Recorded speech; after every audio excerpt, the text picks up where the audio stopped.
पौरुष यानी बलभद्र दाऊ भैया, ये बहुत ही विराट और महत शिव के रूप कहे गए हैं। और बलभद्र भैया में बहुत से लोगों ने रुद्र का अवतार देखा है, और जो शैव हैं वो बलभद्र जी को शिव की तरह पूजते हैं। तालध्वज रथ, 14 पहिए, ये तीनों रथ जो हैं और जो तीनों इसमें जो ईश्वर इसमें होते हैं, वे भूतकाल यानी बलभद्र जी को भूतकाल माना है कई लोगों ने, वर्तमान सुभद्रा जी को और भविष्य जगन्नाथ जी को, ताकि उनकी जो आंखें हैं खुली हुई चर और अक्षर से ऊपर उठी हुई आंखें वो देखती हुई। और यहाँ जबकि रथों की तैयारी हो रही है, आगे का और भी हाल और काफी विस्तार से बताने का जो सौभाग्य हमें सुनने का मिलता रहा है हमारे साथी कमेंटेटर सुभाष पाणी जी से, उनसे मैं आग्रह करूंगा कि वो आगे का हाल अंग्रेजी में आप तक पहुंचाएं और विस्तार से बताएं इन चीजों के बारे में जो अब हम देख रहे हैं। Subhash. Process of installing the chariots or Ratha Pratishtha. Technically it's installation, but actually it's a process of sanctification. And you can see on the chariot of Lord Balabhadra, there are some servitors who have fixed the sacred kalash or the sacred pots made of brass. There are 3, one on top of the other, and absolutely on the head of the chariots you have the flags. There are actually 5 strands of rectangular flags which are fixed on that flag staff, you may say, and they represent the 5 aspects or 5 strands of the faith. That is the Saiva, Sakta, Vaishnava, Saura and Ganapatya, which are the 5 main strands of faith of the Sanatan Dharma.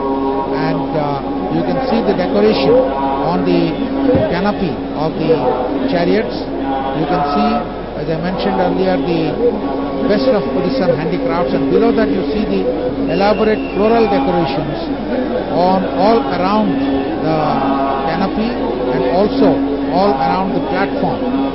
And the platform and the canopy are looking resplendent in golden color with marigold garlands adorning the Parsha Devatas or the deities attached on the sides of the temple. There are 9 Parsha Devatas and these are Bimala, Bhadrakali, Ramachandi, Harachandi, Mangala, Barahi, Katyayini, Vanadurga and Aghora.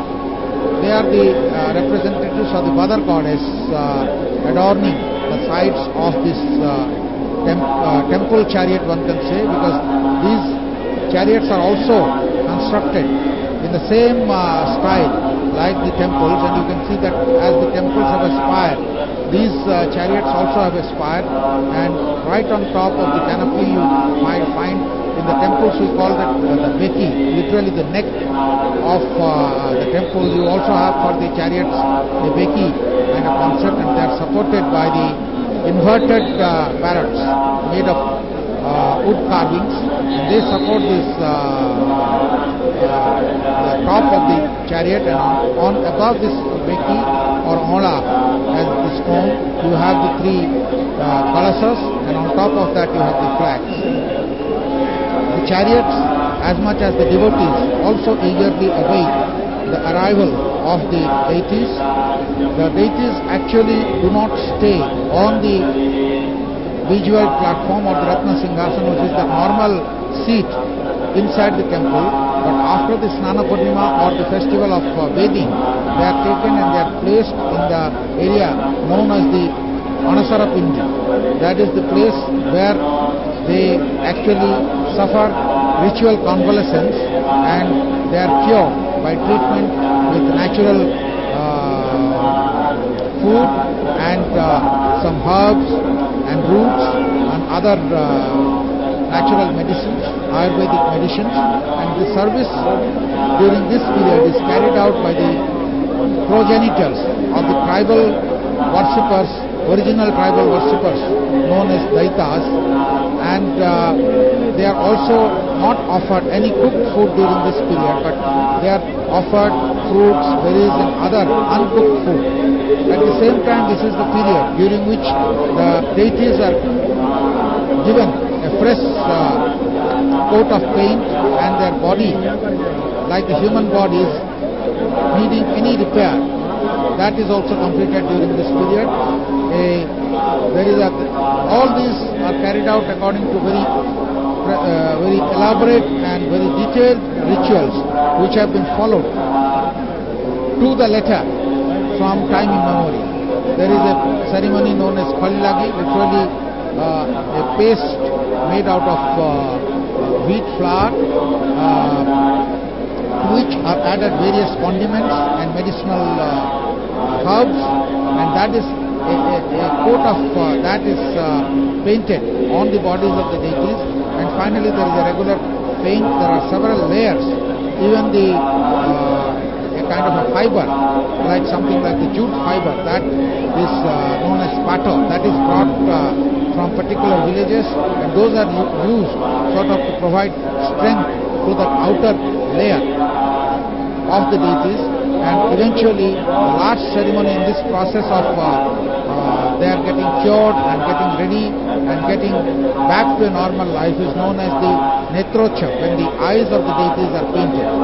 And after that they are endowed with renewed youth, and that audience is known as the Navajauvana Darshan, or the audience of the deities in their renewed youth.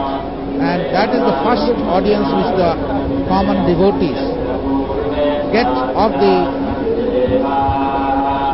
four deities who have gone through the ritual convalescence and they stay in the Anasara Pindi. It is from this Anasara Pindi that the deities are brought to the chariots through a prescribed route, and before that, in the night preceding these celebrations, there is a ritual known as the Sanapata Lagi.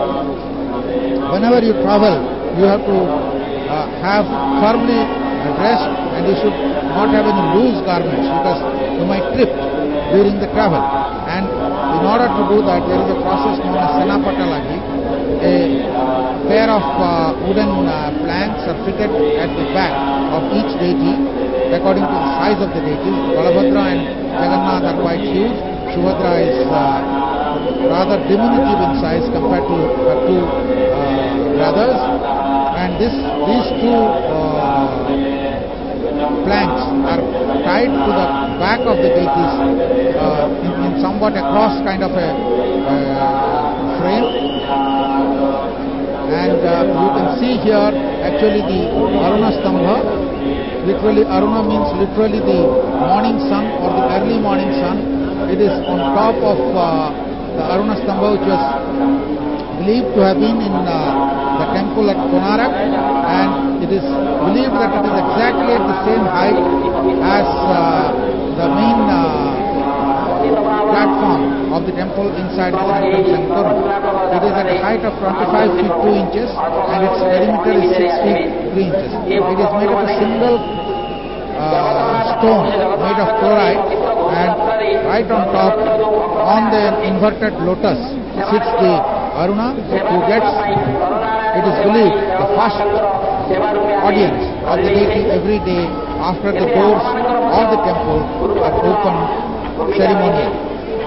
There is a couple of mathas or monasteries right on the side of the Meghanada Prachira, or the outer wall. You can see a devotee dressed as Hanuman and offering his own devotion, his own offerings, his own feelings to the deity by dressing up in this manner and providing some entertainment to the audience, to the devotees gathered on the Grand Avenue. You can see on the extreme right the Sarathi, or the charioteer of this temple, painted yellow. Here you can see the canopy of the chariot of Lord Jagannath. You can see also the Singhadwara, or the Lion's Gate, and you can see in the center Goddess Lakshmi, or Sri, the wife of celestial consort of Vishnu. This is a Vaishnavite temple. Lord Jagannath is identified with Vishnu and Krishna, Jagadisha. There are any number of names by which he is called. There are actually 1,000 names. that is known as the Vishnu Sahasranama. There is also a slokas containing the 1,000 names